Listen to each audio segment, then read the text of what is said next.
In this video quickly I want to show you the difference between the link components in Next.js and HTML8 tags. And this video is not only about the comparison between these two, but also you will learn the main idea behind using frameworks like Next.js or Reactjs. And we will see why we need these frameworks and why these frameworks make applications faster. As usual, I'm going to do this comparison with a simple example. Here I have an application. This is my SaaS product. I'm working on this, so I thought it's good if I explain it in a real application that I'm working on instead of just making a simple application. So here I have a list of links basically. And if I click on any of these links, it redirects to another page. But before that, let me change some configuration here. So let me put it back to link. I was testing some ideas here and there. So now let me refresh one more time. So here we have a list of links here. Whenever I click on any of these links, it goes to this URL and well, it fetches some data and it is supposed to show some data here, but it's not important right now. So here what we used, if you take a look at this part here, let me zoom in a little bit. So as you can see, it's a simple link component with href attribute, and here I have a URL basically, and inside that I'm just putting the name of my state. That's all it does. There's nothing fancy here. So here when I use a link component, whenever I click on any of these links, what Next.js does is that actually it doesn't re-render everything from scratch.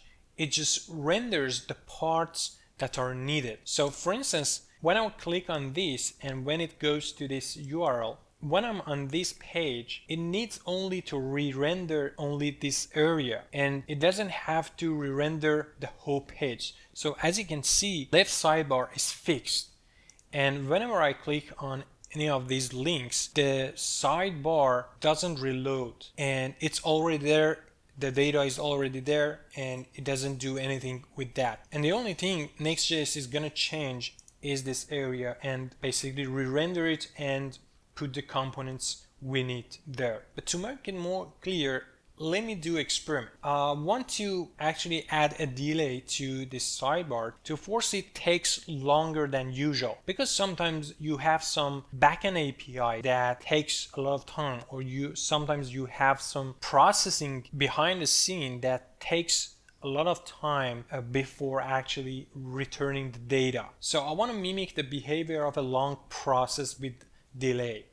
So what I can do here is that I can come to this sidebar or navbar basically, and here I have a simple sleep function. As you can see, it's really simple, and the only thing I do here before actually rendering the component here, what it does is that use sleep for 2 seconds actually.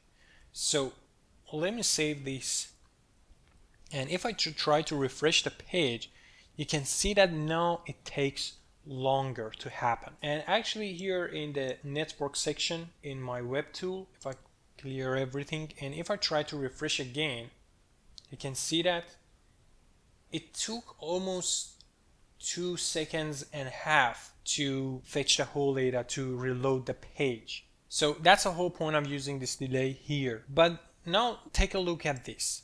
If I go to the main page, let me clear this area. If I click on one of these links here, you can see that the sidebar is already there. Now let's try with a tag here. And instead of link, if I try to use a link, a tag basically. So if I go back, if I try to refresh, clear the dashboard.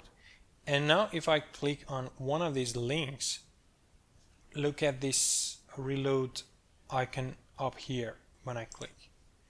you can see that it takes time, basically 2 seconds, to reload the whole page. And what it does is that actually it tries to re-render the whole thing when you use HTML8 tag. It's not really smart. When you use link, on the other hand, it's really smart and it knows what parts of the application should be replaced. That is the reason why we are using frameworks like Next.js or Reactjs, because we don't want to recreate or re-render the whole components and the whole application. We just need to reload the parts we need. And this is a really simple example that shows us the difference between these two approaches. That was pretty much quickly I want to tell you. It's really obvious for a lot of people, but for those of you who have been started working with Reactjs or Next.js recently, it's good to know that how these things work in the first place. I hope you enjoyed it. Thank you. See you again.